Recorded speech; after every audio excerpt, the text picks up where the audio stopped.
So this is a 3-hour period drama that was shot entirely using natural light, had extravagant costumes and production design, and even had an adapted score that all won it Academy Awards. You would think with that many Oscar wins, there would be a spare one lying around. What? Well, don't mind if I do. Come on, this is a spare Oscar. Come on, I saw it. Finders keepers. Come on. What is up, everybody? RandomRandomMan here, bringing you another review during this quarantine era that we are living in. I hope that everyone out there is continuing to stay safe within the comfort of their own homes, or if you need to go out for any reason, are taking all the necessary precautions possible. I also want to salute every essential worker out there for continuing to grind it out and providing us with services. As I did in my previous video for my reviews for both the 1977 and 2018 versions of Suspiria, I am heading back and reviewing older films that I've either missed or I want to talk about, and this continues to apply here as I am here bringing you my review for Barry Lyndon.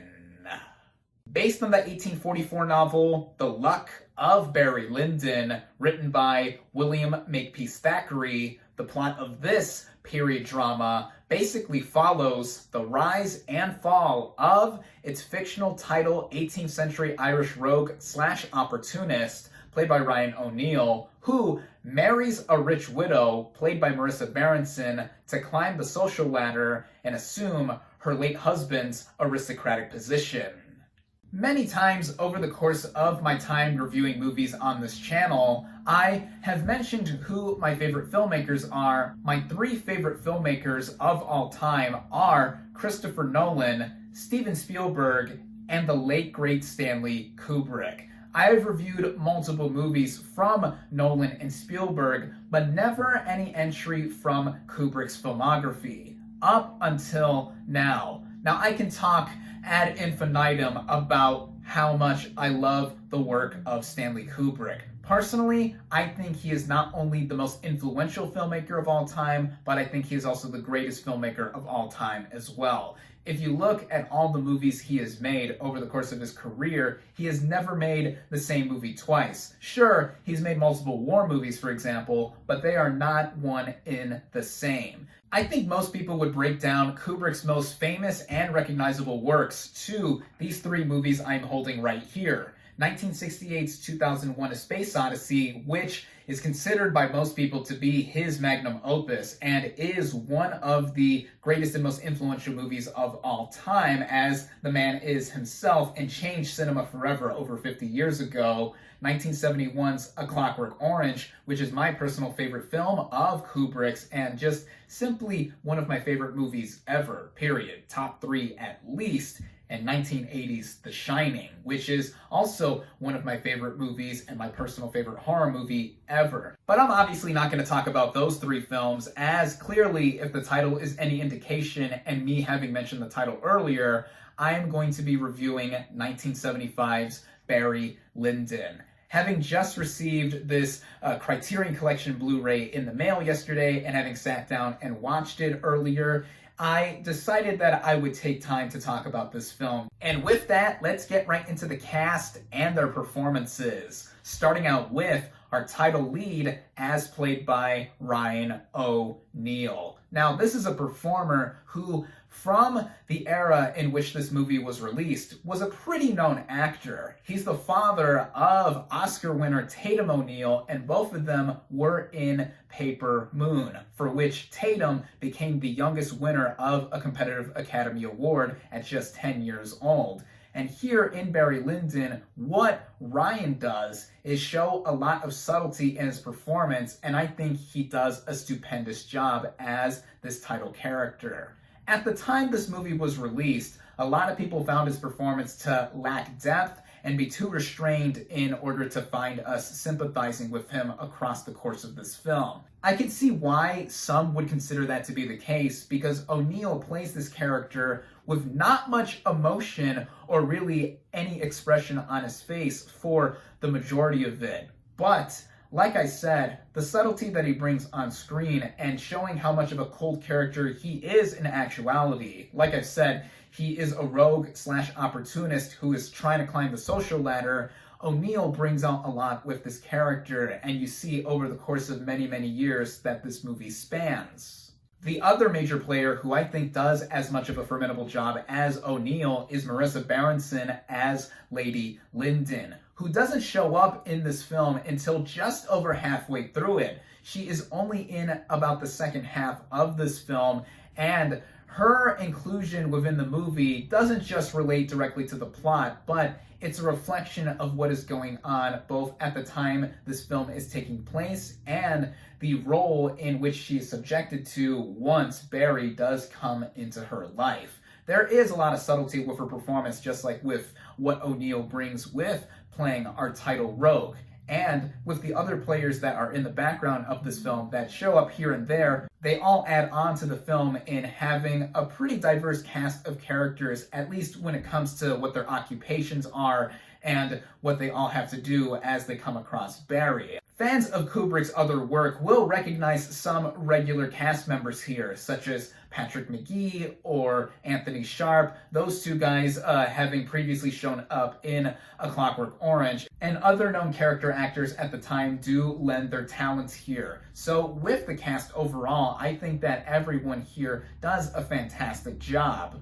Now, like many other movies that Kubrick directed, he also acted as a producer and a writer for this film. In this case, he did all three roles himself, in this being an adaptation of an 1844 novel, and most of Kubrick's movies are actually adaptations of a previous work from a different medium, like a book. And what he does here is establish a sense of setting immediately, which is one of the hallmarks of a Stanley Kubrick film through and through. The way this movie begins and does make clear it's a story that narrates the life of Barry Lyndon after his father is killed in the movie's opening scene, and we continue on with this narration across 3 hours, and it gives us a sense of setting, or that we are back in time during this era of the 18th century in Ireland and the other places that the movie takes us to. With that too, we also instantly get a feel of who Barry Lyndon is, or at least before he assumed the title of Barry Lyndon. And as the movie goes on, it has a deliberate pace to it that, on top of its running time ballooning at just a bit over 3 hours, gives us a sense of its sprawling over the course of time. This is something that, like with O'Neill's performance, contemporary critics took issue with, because there isn't much in the way of being overt or flashy, unless you want to talk about the technical elements, which I will mention in a bit.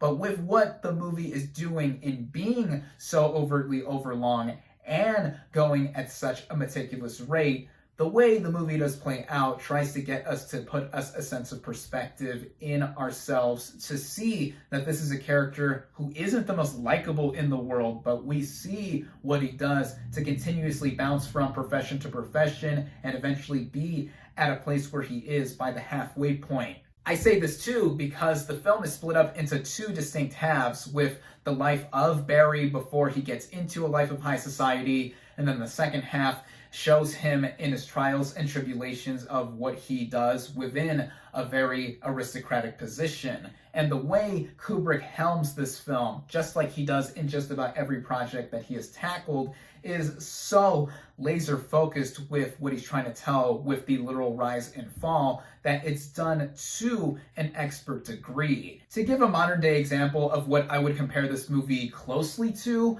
I would say that it fits right in line with 2018's The Favorite, which, when I first reviewed this movie back in December of 2018, I actually did bring comparisons to Barry Lyndon when I talked about that film. Both of them are very similar in many ways. Both of them take place in the 1700s, in the UK. The Favorite specifically takes place within the first half of that century, Barry Lyndon in the second half.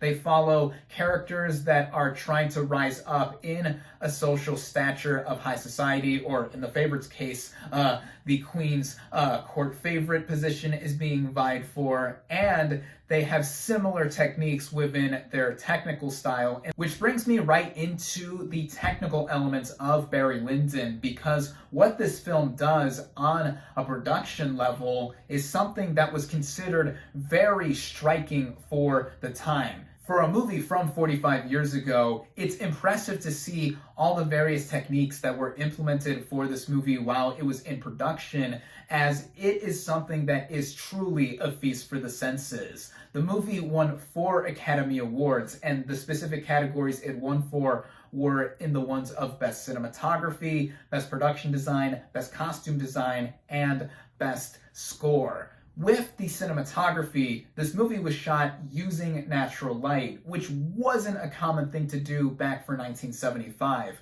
2 special lenses were used on the camera for shooting this film, and some scenes are entirely lit using candles or just natural light from outside, and it's truly awe-inspiring to see how certain sequences were captured with the literal still life that was going on, or just all around locations being used in such a naturalistic manner. And speaking of locations, the production design or art direction that this movie does display is something that really makes you feel like you are transported to a different bygone era. The costumes, as extravagant as they are as well, really back up that sentiment as well. And the score, which was adapted and composed by Leonard Rosenman, takes a lot of famous pieces from around the era in which the movie takes place and uses them to a strategic manner in specific moments of tension, or just backing up the visual gravitas that the movie has. We have familiar compositions from famous composers like Vivaldi, Bach, Mozart, and specifically Handel, to where the movie opens and ends with the same theme. And again, just like with the rest of the technical elements that the movie won Oscars for, the music backs up the sense of aura that we have in being within this setting. And I cannot say it better than my favorite film critic of all time, Roger Ebert, in him declaring that this must be one of the most beautiful films ever made, and I could not agree more. It's a masterwork of craft behind and in front of the camera, and with the way the movie all comes together at just over 3 hours, like I said, the way the movie is purposely paced is done so to where we not only get a sense of it feeling like an epic period drama sprawling over the course of years for our title character, but also seeing how even with some of the mundaneness and not much happening for some people's estimation, we see that this is something that could have theoretically happened in history, despite this being historical fiction. Even the narrator across the course of this film even says that there is stuff happening at the time the movie is taking place, like the 7 Years' War. He even mentions at one point that one conflict that Barry is involved with, though it's not recorded in history books, blah, blah, blah, blah, that kind of thing. And how I've seen this movie be reappraised from more recent takes on it, in it being considered a complex character piece, I would mostly agree with what this movie is trying to say. There are moments here that do have a sense of purposeless kind of integration, which for a movie, as I said, that does run at a bit over 3 hours long, is something that could be considered inevitable. This is, if you're not including the restored cut of 1960's Spartacus, Kubrick's longest movie, with my own take put into perspective as to how I viewed this movie both in a historical and current context. I think that it's definitely one of Kubrick's greatest achievements behind the camera. He made a period piece that had an engaging lead character, no matter how much ambiguity that we saw within him, 2 distinct halves, with the first half being kind of comedic and ironic of sorts, while seeing this character climb up the social ladder and bounce between different positions, and the second half being a lot more dramatic and somber. It makes me still stunned that this movie is not based on a true story, because It feels so grounded and real, with stuff that actually happened in history looming in the background of the narrative.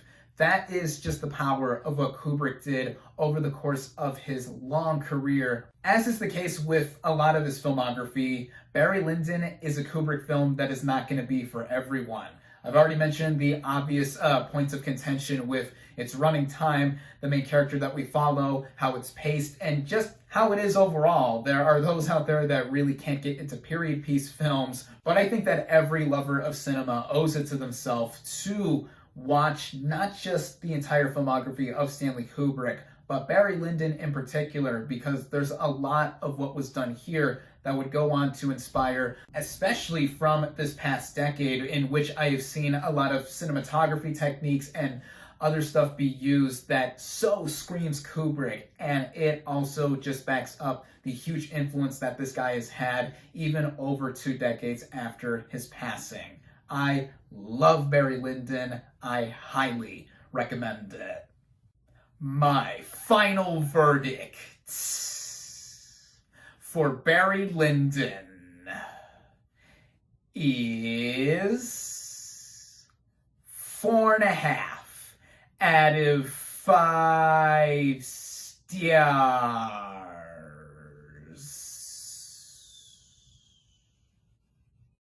Thank you all, as always, for watching. Be sure to like this video, comment on what you thought of Barry Lyndon. Social media links in the description. Subscribe to my channel for more, and I'll catch you on the next movie review.